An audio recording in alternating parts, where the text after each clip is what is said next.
Welcome back to the deep dive.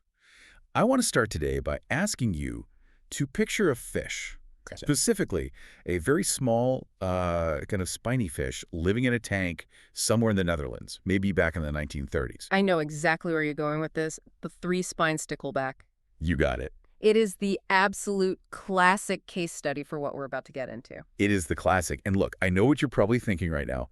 I tuned in to hear about neuroscience, about relationships. Yeah. Why are we talking about 90-year-old experiments on minnows? Chuckles. It's a fair question. But just stick with us, because this little fish, it explains almost everything about your smartphone, your brain, and the very specific topic of today's deep dive, the actual mechanics of quitting pornography. It really is the foundational story. If you can get your head around the fish, you can get your head around the addiction.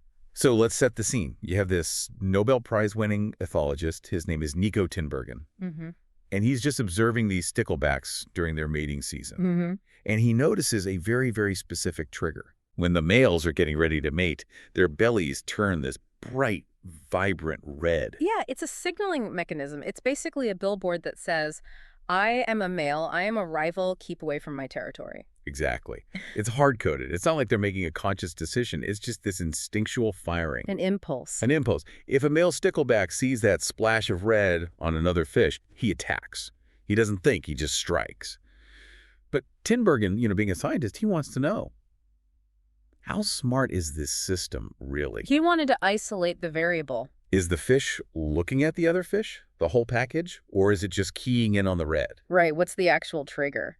So he starts building these decoys.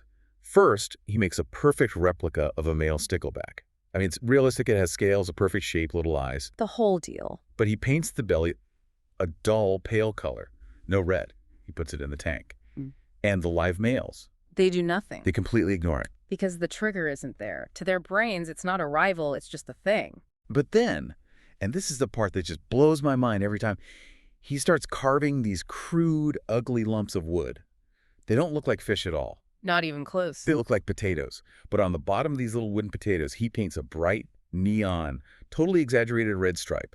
Not a natural red, a super red. He created a caricature, an amplified, an artificial version of reality. And when he drops these wooden lumps into the tank, the real fish go absolutely berserk. They lose their mind. They ignore the perfect, realistic models, and they attack the wooden lumps with a fury that they never, ever showed to real rivals. They were just completely hijacked by the intensity of the color. And this is what Tinbergen coined the supernormal stimulus. Yeah. And the takeaway from it is, well, it's terrifyingly simple. Yeah. The animal brain, it did not evolve to handle artificial exaggeration. When you present an animal, and that includes us, humans, with an artificial version of a natural drive that is louder, brighter, and more intense than anything in nature, the brain chooses the fake. Every single time. Every single time. The fish chose the wood over the reality because the wood hit the red button harder. And that is the perfect pivot to us. Because we like to think we're so sophisticated. Well, we're above all that. We have Shakespeare, we have quantum physics, we have the iPhone. We think we have free will. But biologically, at our core, we are still the stickleback. We are all just swimming in a tank filled with painted wooden lumps. Junk food is a supernormal stimulus. A candy bar is sweeter than any fruit you could find in nature, so we crave the candy. Social media is a supernormal stimulus. Getting 50 likes on a photo in 10 minutes. That is a level of social validation our tribal ancestors wouldn't experience in a decade, maybe a lifetime. But internet pornography, it's the ultimate supernormal sexual stimulus. It provides a level of novelty, a variety, and a visual intensity that no real-world environment could ever replicate. Precisely. And that is the frame for today's deep dive. And I want to be really clear up front about our angle here. We aren't here to do a moral lecture. We're not here to wag fingers or talk about sin or anything like that. We are here to talk about biology. We are looking at the mechanics of what happens when the human brain is exposed to a supernormal sexual stimulus for years, and more importantly, what happens when you decide to turn it off. We're calling it the reset. Because the consensus, really, in the scientific community is that the brain is plastic. It's not fixed.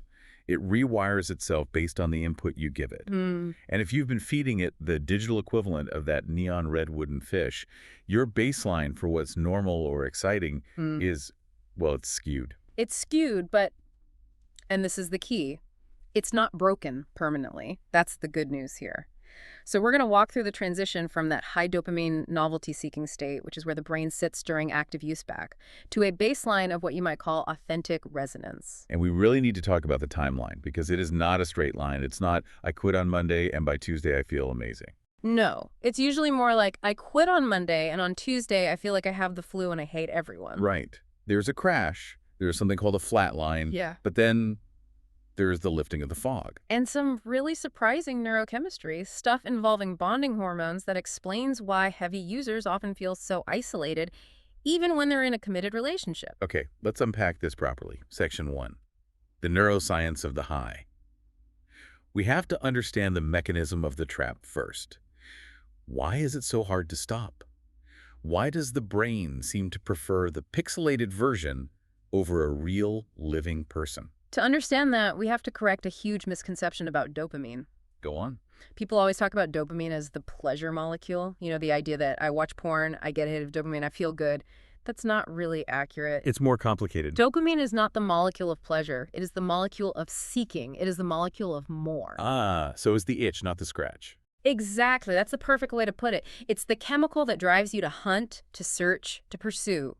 In a natural environment, let's say you were hungry, you go out and hunt, your dopamine is high. You catch the food, you eat it. Dopamine spikes, then it drops. And other chemical opioids, prolactin, they take over to give you that feeling of satisfaction. You are done. The system has a built-in off switch. It does. But pornography exploits a loophole in the mammalian brain, a really powerful one called the Coolidge effect. This is the rat experiment, right? It is. So biobehaviorists, they put a male rat in a cage with a female rat in heat, and they mate. And eventually, the male rat is just exhausted. He physically cannot perform anymore. He's in what's called the refractory period. He just sits in the corner, totally done. He's tapped out. He's tapped out. But if the researchers reach in, take out that female, and drop in a new female rat, Oh, I know where this is going. suddenly the male is back in the game. He immediately mates again. Because it's a new opportunity to spread his genetics. It's a primal drive. It's the biological drive for novelty. The newness triggers a fresh spike of dopamine that literally overrides his physical exhaustion. And the researchers found they could keep doing this, swapping in new females, until the rat nearly died of exhaustion. As long as there was novelty, the dopamine kept spiking. And now you translate that to a human being with a high-speed internet connection. It's the infinite Coolidge effect. You don't have one new partner, you have 20 tabs open, you have endless categories. You can simulate that new partner dopamine spike every 30 seconds. So instead of a natural sexual experience where dopamine goes up, you engage, and then it comes back down. You are redlining the engine. You can sustain a dopamine spike at 200%, maybe 300% above your baseline for hours on end. That sounds incredibly exhausting for the brain. It's toxic. The brain loves homeostasis. It loves balance. When you flood it with that much dopamine for that long, it basically panics. It says, this is too loud, I'm going deaf. So it puts in earplugs. That is the perfect analogy. It literally puts in earplugs. It downregulates. It physically removes dopamine receptors from the neurons. It reduces the number of microphones available to pick up the signal. And this process is what we call desensitization. And this is why, over time, the same video just doesn't work anymore. You need something more extreme. You need something weirder to get the same hit. That's tolerance, and it's a direct result of desensitization. But here's the real consequence that people don't realize. When you have those chemical earplugs in your brain to block out the scream of the supernormal stimulus, you also block out the whispers of normal life. So the normal stuff just becomes invisible. Exactly. A walk in the park, boring. A good conversation with a friend, boring. Intimacy with a partner who is real and imperfect and doesn't magically change into a different person every 10 seconds, it registers as nothing. You are biologically numb to reality. It's like listening to heavy metal at max volume for 10 years straight, and then someone asks you to appreciate a gentle piano concerto. You just can't hear it. The notes are too soft. You physically cannot hear it. And it gets worse than just numbness. We see actual structural changes in the brain that affect your ability to control yourself. We need to talk about hypofrontality. That sounds ominous. What does that break down to? Well, hypo means low or under. And frontality refers to your frontal cortex, specifically the prefrontal cortex, or PFC. The part right behind your forehead. Right. It is the CEO of your life. It's the adult in the room. It's the part that decides, I probably shouldn't eat that entire cake, or I should really go to the gym now. It governs willpower, impulse control, judgment, thinking about consequences. In heavy porn users, and we see the exact same thing in drug addicts, blood flow and electrical activity in this region drops significantly. So the CEO is asleep at the wheel. The CEO has left the building. So what you have is this high-powered engine in your primitive brain screaming, go, go, go, because of the dopamine, and the entire braking system in your logical brain is offline. This explains that feeling of compulsion. I've heard so many people say, I promised myself I wouldn't do it today. I really didn't want to. And then I found myself doing it almost on autopilot. That is the definition of hypofrontality. The conscious I that makes the decisions is physically weaker than the subconscious drive. It isn't just a bad habit, it is a literal malfunction in your executive control center. There's one more technical term I want to hit before we move on to relationships, because I think it explains why this is so hard to shake on a physical level.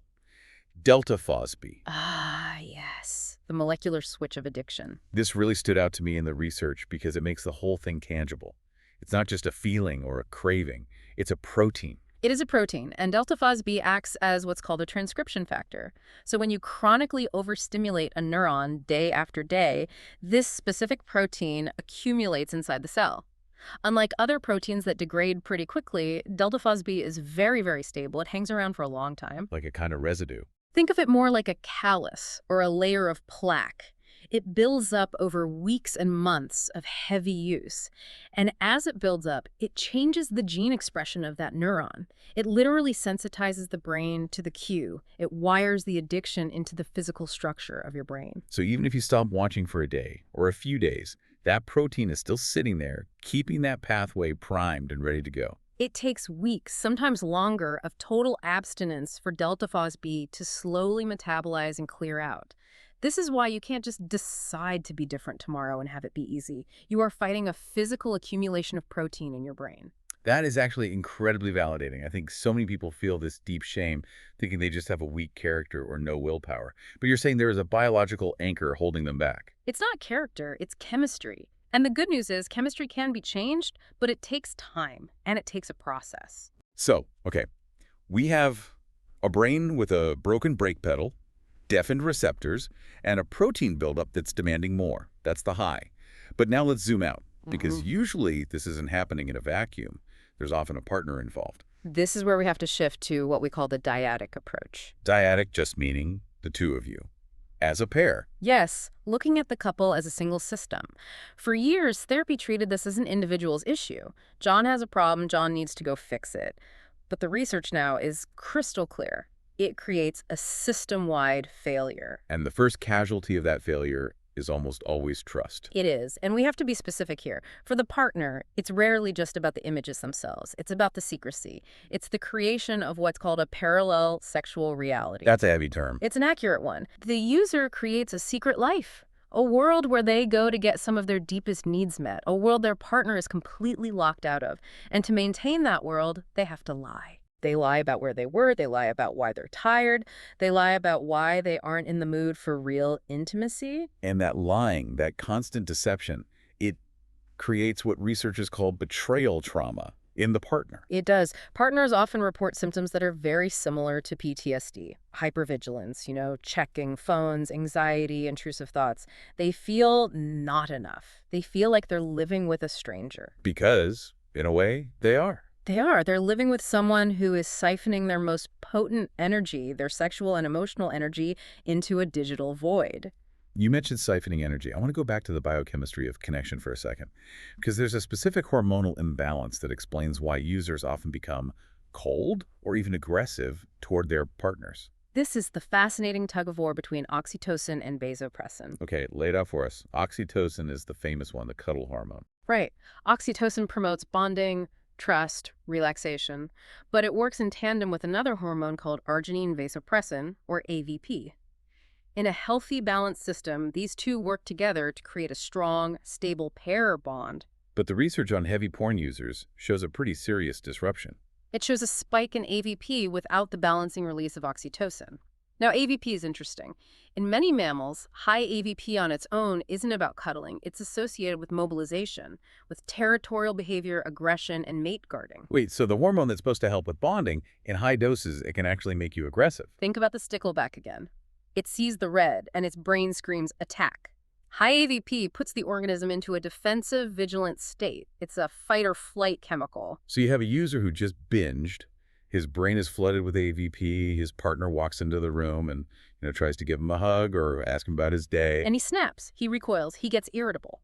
Because chemically, he is not primed for intimacy. He is primed for defense. He is in a state of biological isolation and vigilance. That explains the Jekyll and Hyde dynamics so many partners describe.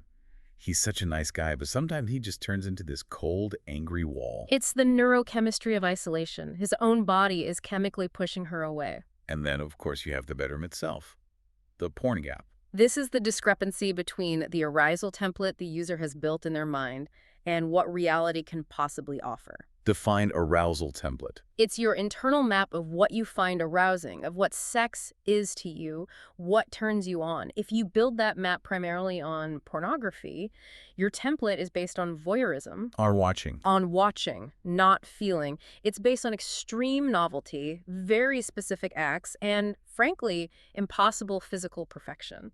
And what about the spectatoring effect? I found that fascinating.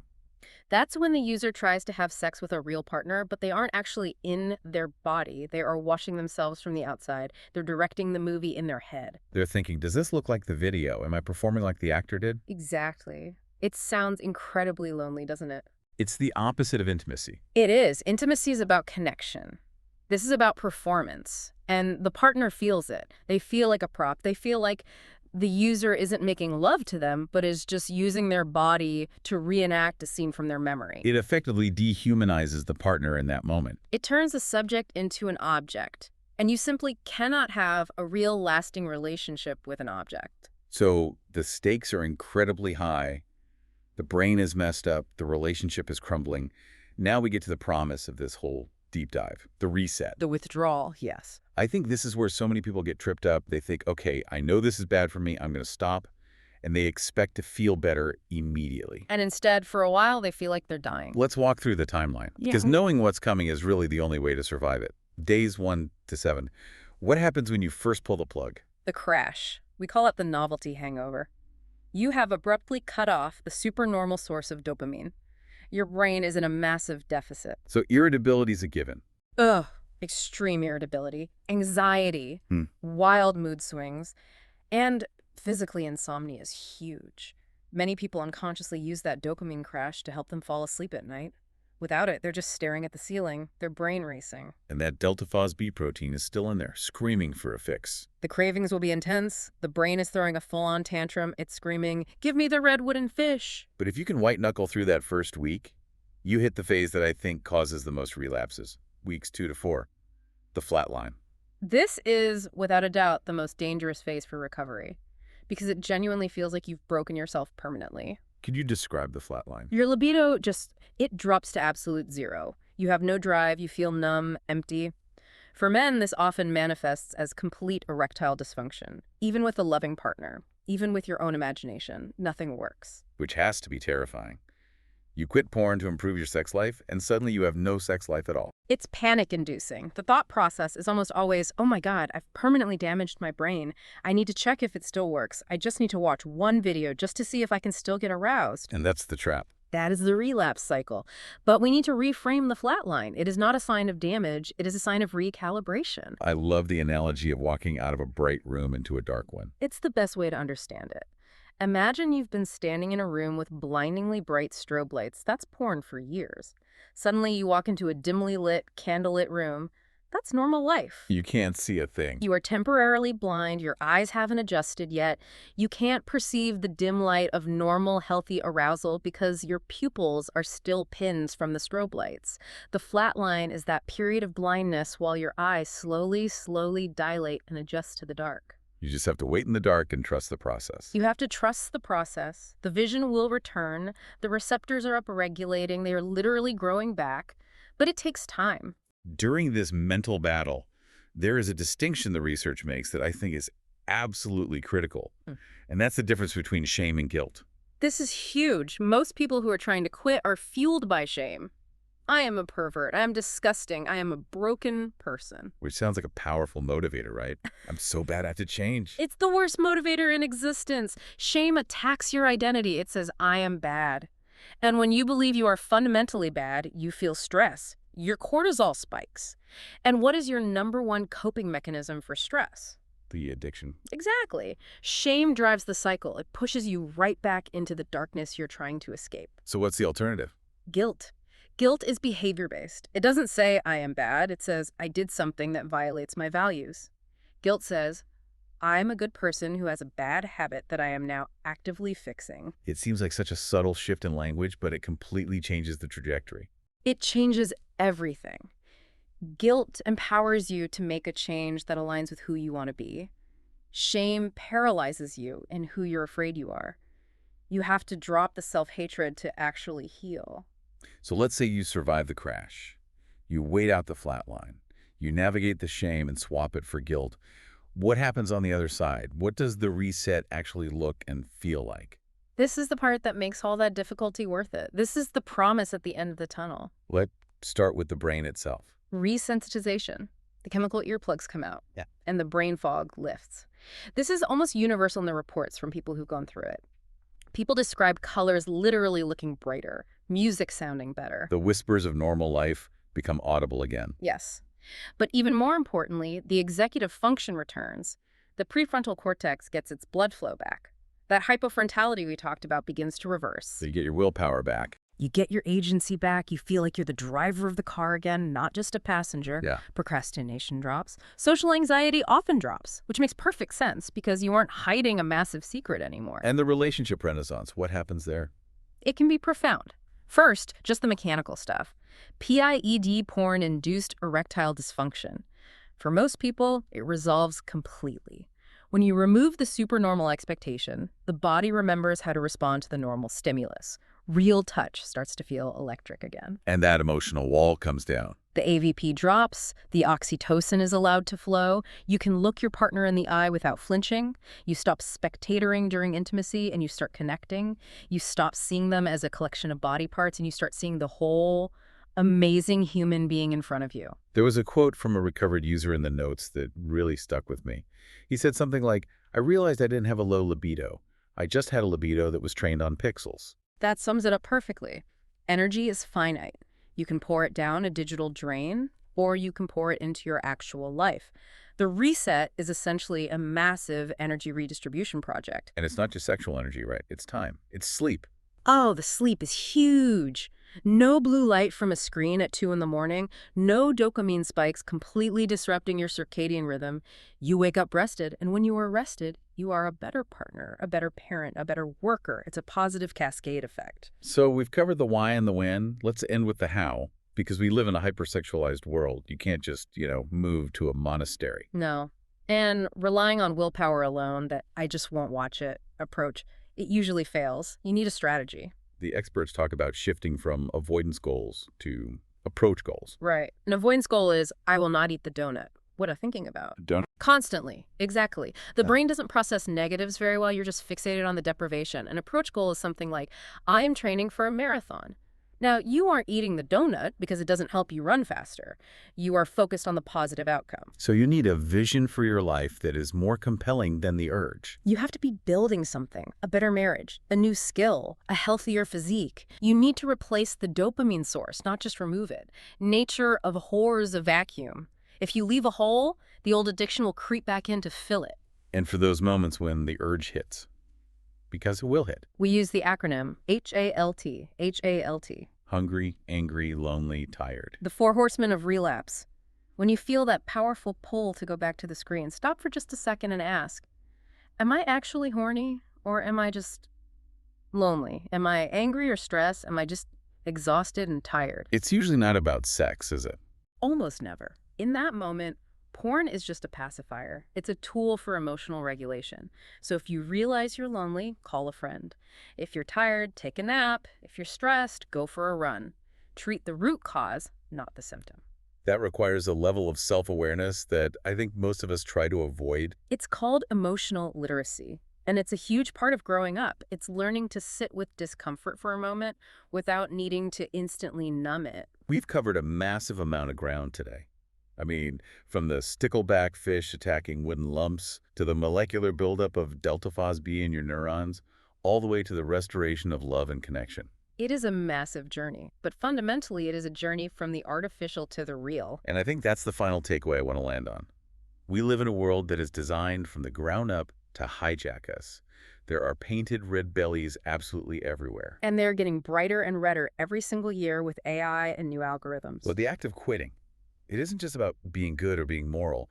It's really about freedom. That is the word. Freedom. We talk a lot about freedom of speech, freedom of expression, but there is a deeper, more fundamental freedom, and that's the freedom to be the master of your own mind. The freedom to not be a slave to a digital impulse. Exactly. Real freedom is the ability to feel an itch and make a conscious choice not to scratch it. It is the ability to be fully present right here, right now, with the person across from you, without a part of your brain wishing they were a pixelated fantasy. That is freedom, and that is worth fighting for. I love that, the freedom to be present. Listeners, thank you for going on this deep dive with us. Treat your attention like the precious resource it is. Don't spend it all on the wooden fish. Well said. We'll see you on the next deep dive.